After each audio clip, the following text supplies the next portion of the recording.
Friends, welcome to my channel. Don't forget to like and subscribe.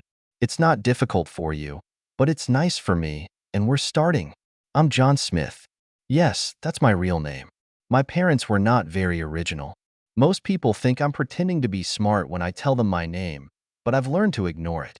According to the 2010 U.S. Census, there were more than 2.3 million Smith living in the country, including 44,935 real John Smiths, and hundreds of thousands of men who checked into motels under that name.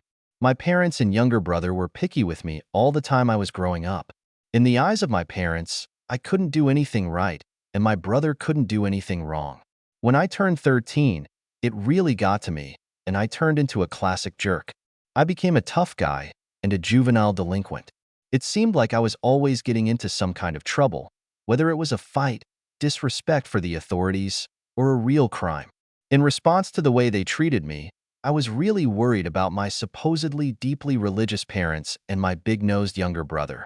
They gave up on me when I stole a car at the age of 17.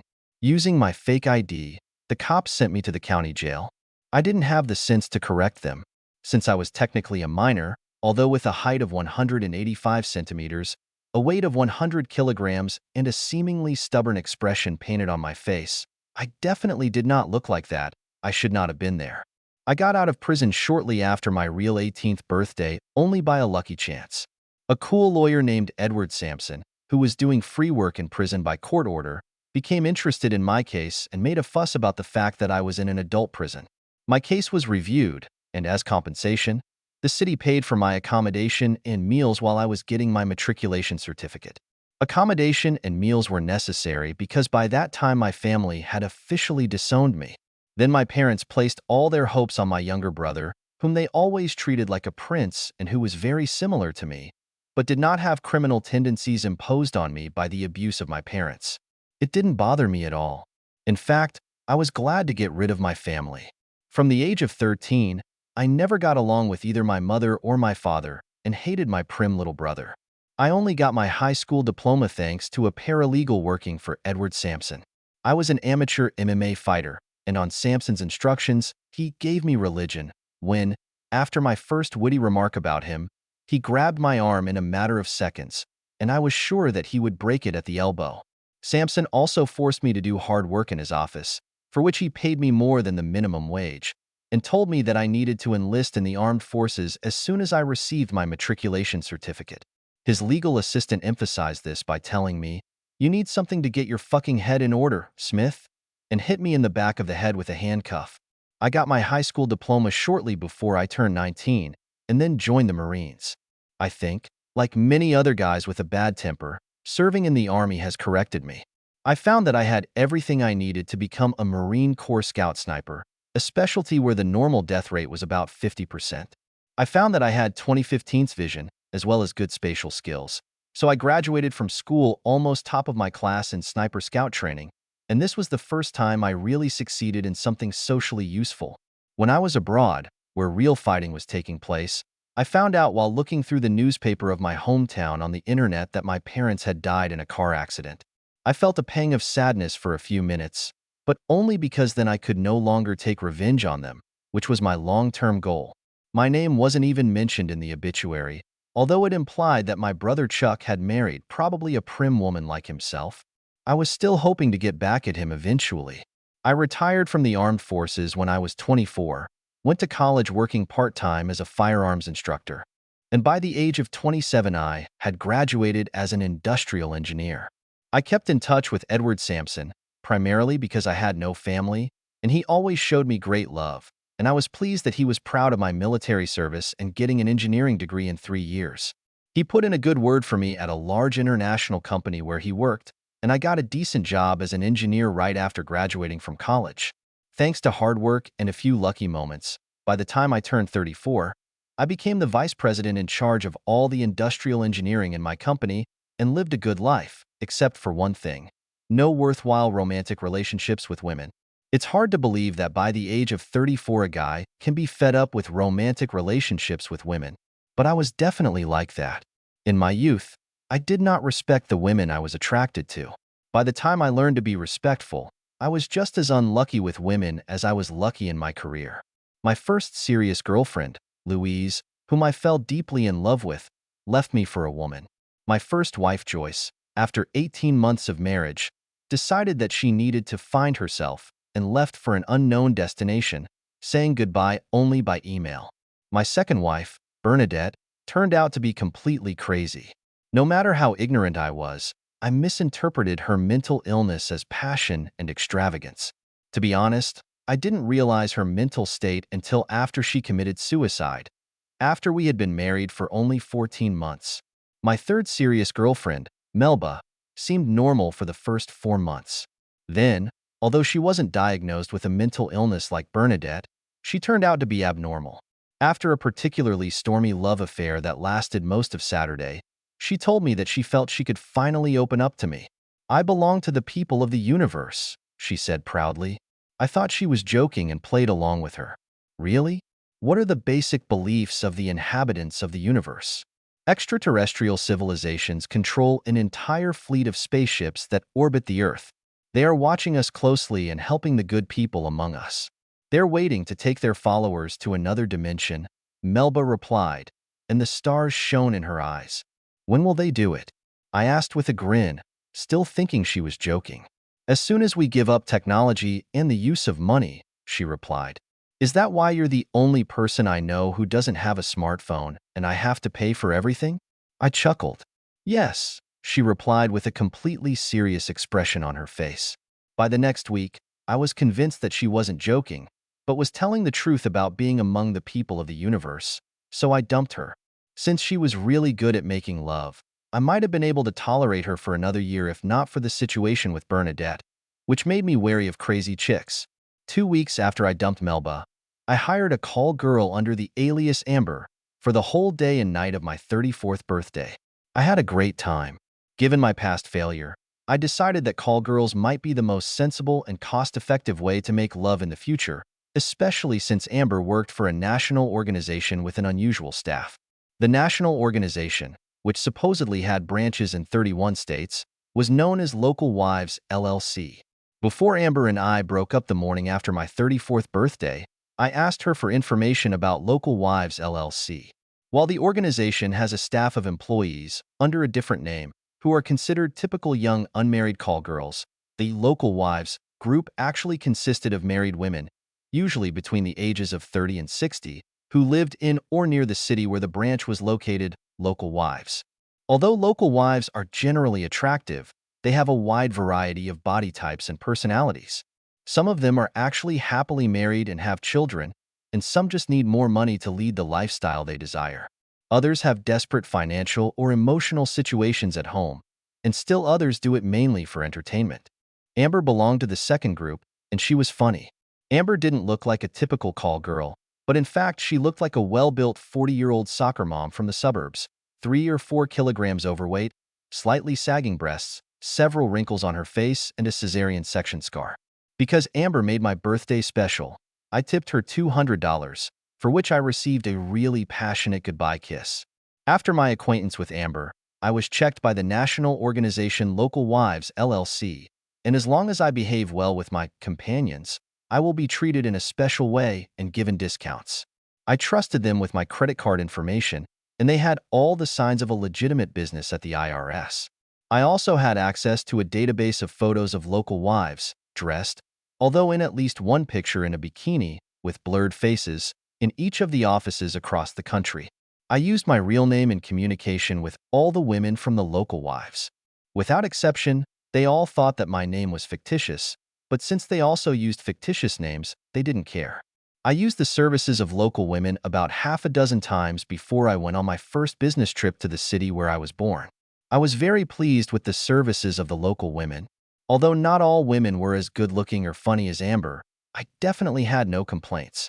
Analyzing why I was so pleased with the services of Local Wives, I came to the conclusion that this was because in each case I felt that I was appreciated, in addition to sincere love contact. I chose the woman I would like to see in my hometown from an online photo presentation and sent an updated test for sexually transmitted diseases a few days before the trip. The pseudonym of this woman was Trinity, and if the photos were genuine, she would most likely be the woman with the best body of all whom I used at Local Wives LLC. Maddie, the national coordinator assigned to me, told me that she had only recently worked for the organization, and Maddie hoped that I would understand some nervousness on her part. To accommodate her inexperience and reassure her through Maddie, I asked if Trinity could meet me for lunch on the day I arrived, to which Trinity seemed to enthusiastically agree. On my first night in town, she couldn't spend the night in my hotel room, but on the second night she was ready to have dinner and spend the night at my place. I met Trinity over lunch at one of the top 10 restaurants in the city. In person, she turned out to be even more beautiful than she was in the photos, although she definitely looked like a wife and not an exotic call girl. I could tell she was a little nervous for the first half hour. After about half an hour, she said, "You seem a little familiar to me. Have I met you before? Isn't it?" "Hey, that was supposed to be my line." I chuckled. "I can assure you that we have never met, because I would definitely remember someone as stunning as you." After this conversation, she completely relaxed, and we had a great lunch for 2 hours. A real kiss goodbye, accompanied by our phrases, "You have a pleasant taste," seemed to discharge an electric current into my back. After only a couple of hours of work that day, I had dinner with Edward Sampson. It was really nice to talk to him in person. His practice was going great, and he seemed almost fatherly proud of how I had changed my life for the better. He actually blushed and coughed when I honestly told him, "You were the most important factor in my transformation. I just wish you could do for my personal life what you did for my career and life in general." Edward offered to set me up with his divorced girlfriend, but I politely declined. The next day, I had a great business meeting that ended early. Through Maddie from the local wives, I contacted Trinity and asked her to meet me for dinner an hour earlier than planned. The vision of Trinity in my mind was beginning to consume me, and I wanted to spend as much time with her as possible. My dinner with Trinity was as pleasant as lunch, and that evening she was going to a dance club. Not to a crowded nightclub for visitors, but to a more sophisticated dance club. It turned out that we were about equally prepared as dancers, about 6 points on a 10-point scale, and had a great time, especially doing Latin American dancing. Around 9 o'clock, when we were hugging each other to a slow song, she whispered in my ear, "Take me to bed. I really need a good beating." Who am I to refuse her? The dance club was a short walk from my hotel. Although we behaved decently for most of the evening, once we were in my hotel room, decency disappeared. Trinity was much more aggressive than any of my previous dates with local women. She didn't act like a fool, but she seemed to genuinely want to make love as much as I did. And that's saying something, considering my reaction to her gorgeous body when she undressed. By 8 o'clock the next morning, I had experienced the best pleasure not only in my life, but also what I could ever dream of. We made love 3 times and played with each other's genitals when we weren't copulating or having fun talking in bed. Perhaps the only thing we didn't do was stay awake. I begged Trinity to come to me again the next night. She told me that she would love to come, but she couldn't stay all night because she couldn't find someone to look after her husband for the night. "I'll have to leave by midnight at the latest," she moaned. "I'll take whatever I can," I smiled, tipping her $500. "That's too much," she gasped, examining 5 $100 bills. "I had so much fun that I have to pay you," she giggled. "Last night was worth $1 million. $500 is just what I can afford." I giggled back and kissed her goodbye.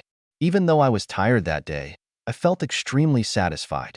Although it was not the easiest thing to focus on business after a night of pleasure, I was able to achieve this, and my meetings and a tour of the factory went off without a hitch.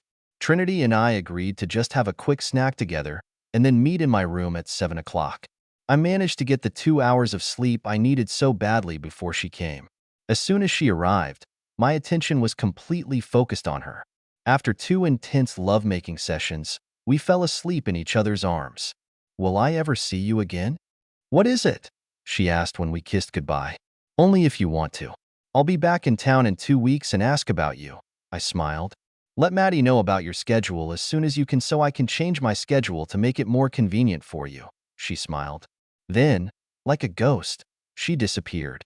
Clutching her pillow to me and inhaling the scent of her perfume, I was able to sleep like a baby until 8 the next morning. Over the next 5 months, I got to know Trinity very well.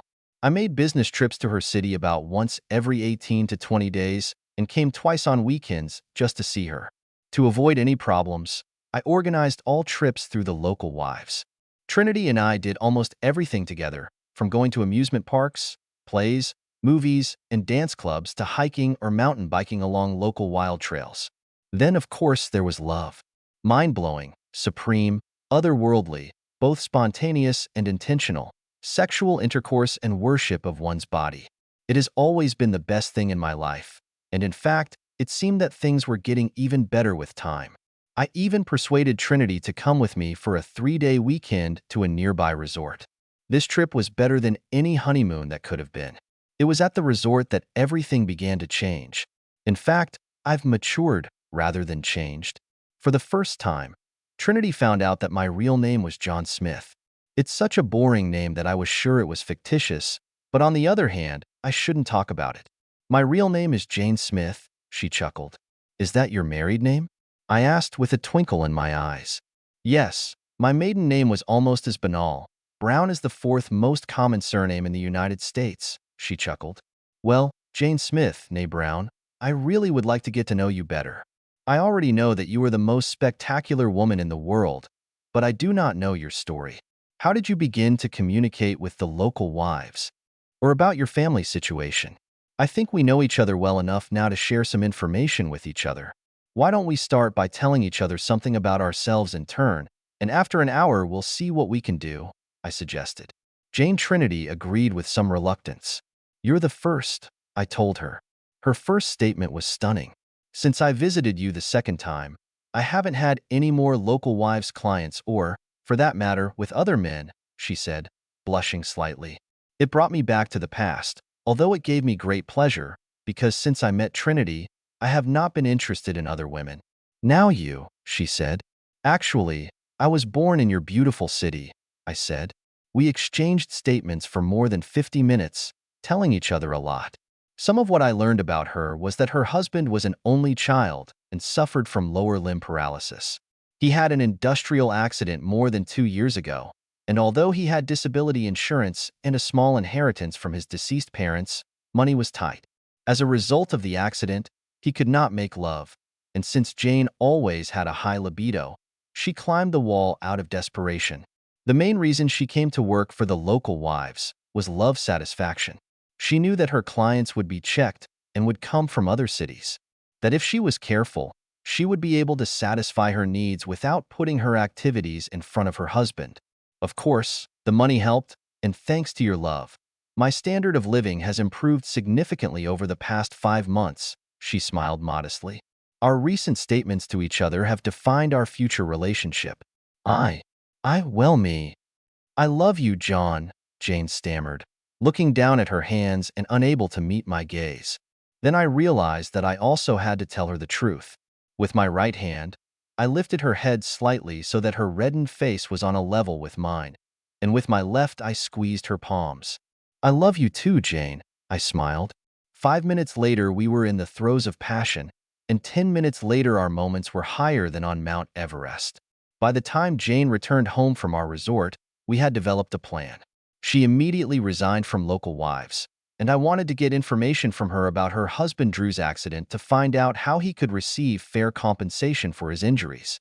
Most importantly, we would have found a way with, or without Jane's divorce from Drew to be together almost constantly. The dismissal from local wives went off without a hitch, and the basic information I received about Drew Smith's injury looked promising.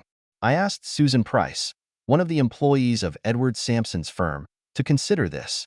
She was optimistic, believing that we would be able to file a decent lawsuit before the 3-year statute of limitations expired. Everything was going very smoothly until there was a fly in the ointment. The fly in the ointment appeared when Jane and I were together reviewing the first draft of the complaint prepared by Susan. The plaintiff was Charles Andrew Smith. I swallowed hard. I thought you said your husband's name was Drew Smith, I stammered. That's what everyone calls him. His parents always called him Chuck, but he hated that name, and when they died in a car accident, he wanted to be called Drew from then on, which became his middle name, she smiled. Why do you look so shocked? During a long pause, I thought about the consequences. Although my need to get back at my dorky little brother had diminished over the years, it still remained, and the thought of stealing his wife turned me on even more than I was already turned on. After a pause, I said, "Before I answer, I need to see Drew's picture." Jane rummaged through the papers she had and found a glossy 12 by 18 centimeter photograph of Drew in a wheelchair. I smiled to myself. I decided I needed to tell Jane the truth. "Actually, I think Drew, as you call him, is my brother Chuck, whose full name is Charles Andrew Smith. The same name as in the complaint." Jane was stunned, but eventually replied, "It can't be. Both he and his parents told me before he died that he was the only child in the family. It's only because they disowned me when I was 17. A long story, but I assure you that he is my biological brother," I replied. "Can't you see that we look alike?" Jane compared the photo to my face. "You both look like your mother," she replied after careful comparison. "However, I need to do a DNA test." I was holding Jane's hands. "I don't care if he's my brother. It's just a minor complication. I can't live without you. I really love you for the only time in my life, and I need you to be mine alone." Jane pushed me away a little. "I love you too, more than I've ever loved Drew. Nevertheless, we both have a lot to think about. Let's start by taking a swab from your cheek." Surprise, surprise. Drew, what's his name now, and I are just half-brothers. After the DNA test results came in, I delved into my family's history as deeply as possible, including hiring a genealogist. I found out that my mother was pregnant by another man when she married my father. No wonder Chuck Drew was always a blonde boy, and I was just a reminder to my mother of her mistake before she converted to religion, and a reminder to my father of my mother's former promiscuity. At that moment, the hostility I had harbored towards my parents and brother returned with full force. Even before the DNA results came in, Edward Sampson and Susan Price filed an industrial injury claim against the company where Drew was injured, just 2 weeks before the statute of limitations expired. Both Edward and Susan told me that Drew's case was good. Thanks to such a venerable lawyer as Edward Sampson, who represents Drew's interests, the defendant conceded after the first round of proceedings and offered compensation in the amount of $3 million. Drew will get $2 million tax-free, and the other $1 million will go to Sampson's firm. By that time, my relationship with Jane had reached such an extent that we both had no idea how to live without each other. The only question was exactly how to do it. We have developed a plan. Although Drew wasn't stupid enough to think that his wife with a high libido would give up love for the rest of her life, he didn't really know anything about me and, in particular, didn't know that Jane was in love with his stepbrother. We decided to leave it as it is, at least for a while. When the defendant offered a settlement, I convinced Edward to agree that Jane would give Drew a settlement offer. Although Edward didn't know about it, it would have been both an option and an ultimatum. I persuaded Jane to put on a listening device so that I could hear her talking to Drew. "Drew, dear, I just got a message from Mr. Sampson about a settlement offer." "Great, Jane. Which one?" "I have something important to tell you first. There is a man who was your protector and involved Mr. Sampson in this. Without it, you'd never get anything but your worthless disability, which would barely be enough for you to live the rest of your life. I thought you were the one who attracted Mr. Sampson, Jane." "No, it was someone else. His name is John. Anyway, you know how dissatisfied I was after your accident. I was almost climbing the wall." "I know, honey, and I'm grateful to you for supporting me. The problem is, I can't keep a vow of celibacy for the rest of my life, and I've developed an attraction to this guy, John. I just can't live like a nun anymore, so here's a suggestion for you." But, no buts, Drew. Listen, the settlement offer, which Mr. Sampson says you'd be a fool to refuse, earns you $2 million tax-free. It's enough to give you a good life, but it won't happen to me. I'm going to divorce you, but if you cooperate, I won't demand any money as compensation. You'll keep all of it. I hope you'd rather get $2 million than me, but even if you didn't, you don't have a choice. Either $2 million without a fight or $1 million after the fight, and I'll leave anyway." There were sobs and pleas, but much less often than I might have thought. Maybe Drew was just being realistic. Maybe he didn't love Jane the way I did. If I were him, I would have fought hard to keep Jane. She was worth a lot more than $1 million or $2 million. Anyway, the next day Drew accepted the situation, and a week later he seemed happy with it. With $2 million at his disposal, Drew was glad to get a quick divorce from Jane, and she was even happier to accept him. As soon as Jane filed for divorce, We got married. We spent our honeymoon in Paris and appreciated this city even more for lovers. Currently, my relationship with Jane lasts longer than all my previous relationships combined, and I swear that I like her and I love her more every month. Besides, love remains something otherworldly. With the exception of about 1 month before and 2 months after the birth of each of our two children, Jane and I made love in one form or another almost every day while we were in the same city. And finally, Jane is tired of being one of the 3,654 Jane Smiths in the United States, and I have long been tired of being one of the 47,973 John Smiths. None of us had any attachment to the Smith family name. That's why we officially changed our names. Jane is now one of 3 Jane Van Vliets in the USA. I am one of 30 John Van Vliets. Our son is the only Trent Van Vliet, and our daughter is the only Alicia Van Vliet. I couldn't help but do everything I could to get a little revenge on Drew without involving Jane or being stupid. After Alicia was born, I sent Drew a glossy photo of the 4 of us measuring 20 by 25 centimeters with a note attached. Hi, stepbrother Chuck. Thanks for Jane, and through her, for my wonderful children. Fuck you, John. End.